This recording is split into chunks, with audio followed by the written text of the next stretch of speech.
All right, so Texas A&M has begun its coaching search to find the replacement for Jimbo Fisher. Countless names are going to be linked to the job, even names that haven't even come up in conversations yet. And interviews have already gone underway, including one with UTSA's Jeff Traylor. And a lot of people seem to have an opinion on Jeff Traylor because of, well, they don't really know much about him. I'm going to stop you real fast and just tell you right now. Jeff Traylor is a phenomenal hire for whoever gets him. And yes, I mean whoever gets him. And if he is the right fit in College Station, that is the man that Ross Bjork has to hire. Has to hire.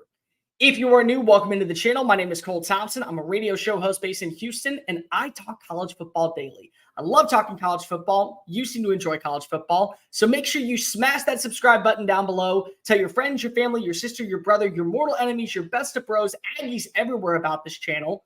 Tell me in the comment section who you would like to see as the next head coach in College Station. And as always, let's talk college football. So it's been reported that Jeff Traylor interviewed for the open position in A&M on Tuesday. And they had a meeting over Zoom, and Ross Bjork, it was about 90 minutes. And this was supposed to be about a 30-minute interview. It went an hour longer. And everyone has now decided to come out with their own opinion and think that they know everything about coaching searches and say, really? That guy? That's the guy we're going to hire? The 55-year-old who was a former high school coach that probably hasn't been able to win at the Power 5 level? I'm not so sure about that. You know, you look at other names and other major programs and what they did to go get their future head coaches. Yeah, and several of them have come back to bite them in the ass, and several of them have panned out. You want to know why they panned out? Because they were the right fit. That's the bottom line here. No matter what Texas A&M does in the next several weeks and whoever they end up hiring, it doesn't matter about the funds or the resources or the pockets that you have to pay for a coach. What matters is that coach the right fit? And fit is really an intriguing word to me because of I look for three things in a coach. 1, leadership. 2, tenacity. And 3, salesmanship. If you can do all three of those, then guess what? You probably are a good fit. And just go ahead and do me a favor. Look back 2 years ago when Brian Kelly was hired at LSU.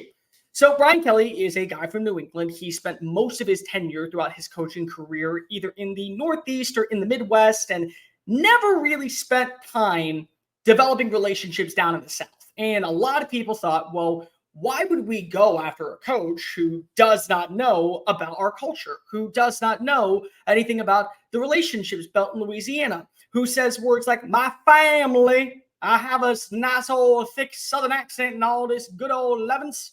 That guy. And there's the reason why you hired him. Because he wins. He wins a lot. He builds relationships. He has that identity and a culture that can be created. And as long as that's working, that's all you need. That's the bottom line here. Brian Kelly in year 1 won the SEC West title, took his team to 10 victories, and now this year is still on pace to finish 9-3 in the regular season with 2 more wins at his disposal and maybe another 10-win season if they win their bowl game. 20 wins in 2 years for a brand new coach who had to basically reinvent the entire roster is not that bad. In fact, I would say most people would probably say, even though LSU did underachieve slightly this year with losses to Florida State, Alabama, Ole Miss, they still basically are on cue. Year 3 is really where you expect Brian Kelly and the Tigers to trump everybody and make it to the college football playoff. And yes, I promise you, it's LSU. They have the resources, they have the connections, they have the recruiting sites, and they have the right amount of talent to be able to be one of those 12 teams. And if that's what happens and they end up going on an epic run and somehow making it past the first round of the college football playoff, look at that. You hired the right guy. Doesn't matter that he has a New England accent. Doesn't matter that he sounds like Foghorn Leghorn on steroids. Doesn't matter that he is a dude who never spent any part of his adolescent years down in the South. You need the right guy. Kirby Smart was the right guy for Georgia. Georgia was a top-tier program, always, underneath Mark Richt, underneath Dooley, underneath everybody. It was a top-tier program. You want to know what the difference was? They didn't have the right guy. You need the right person at the helm to fix the program. And once you get that guy in there, everything becomes easier. You get to ask for whatever resources you want. You have people saying, if we want to compete, these are the things that are requirements. It allows you to sell yourself and the program at an all-time high. And more specifically, It allows you to create a culture and an identity that will be long lasting well after you are gone. Plain and simple. That's just it. As much as we want to go ahead and give flack to Jim Harbaugh right now in Ann Arbor, do you want to know why Michigan was able to win pretty convincingly on Saturday in Happy Valley, even though they were with Sharon Moore as their de facto head coach?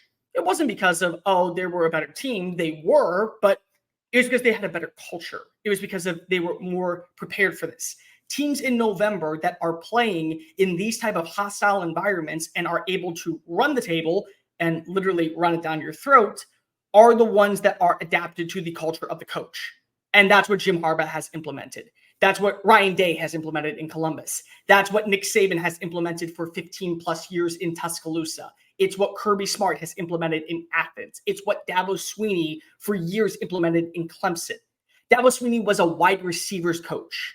Wide receivers coach at Clemson. By the way, going to give you a spoiler alert, people. Clemson has always been a prime job. Not an elite job like it is now, but it's always been a prime job. They needed to find the prime choice, and that's what you need. Just because you have money doesn't mean you have to spend money. What it means is you have to spend it on the right people and the right resources. Jeff Traylor is a winner, plain and simple. There's no other way to put it. Go back and look at his tenure when he was at Gilmore High School, and he led the team, the Buckeyes, to 5 state title appearances and 3 conference titles. State titles, my apologies. He was a 4-time 4A Coach of the Year, so pretty good numbers there. He has incredible relationships with every high school coach in the state of Texas, an area where if you're trying to compete alongside the Alabamas of the world, LSUs of the world, Texas and Oklahoma, who are joining the SEC next year, you probably want to have those relationships in your back pocket that will allow coaches to convince kids you probably should go play for Jeff Traylor, because if he's pretty smart. Oh, and if that's not enough, he went to UTSA and won almost immediately. The man is 27-3 in conference games. He's lost 3 games. And this year, which is baffling because a lot of people seem to forget this, they're no longer in Conference USA. They're in the American Athletic Association. They're in the AAC. They are 6-0, tied for first place with Tulane and with SMU in year 1. With a veteran roster that has stuck to their guns, hung around, and played nice underneath Traylor. Traylor convinced kids who had opportunities to play elsewhere, stay in the Alamo City, watch us do something promising. And they are a couple games away from maybe making it to the AAC conference title game.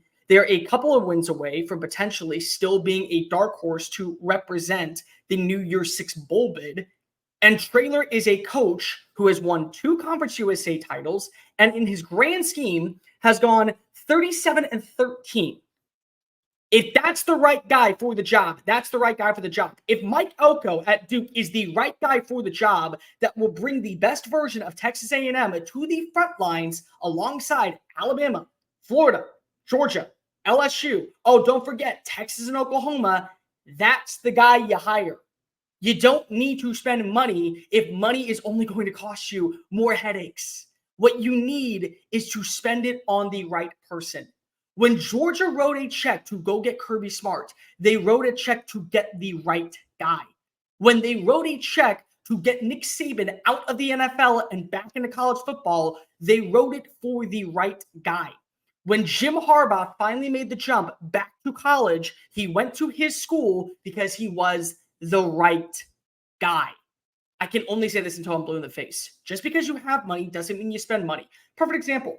This shirt that I'm wearing right now, I've had this for 4 years. I still wear it almost every week.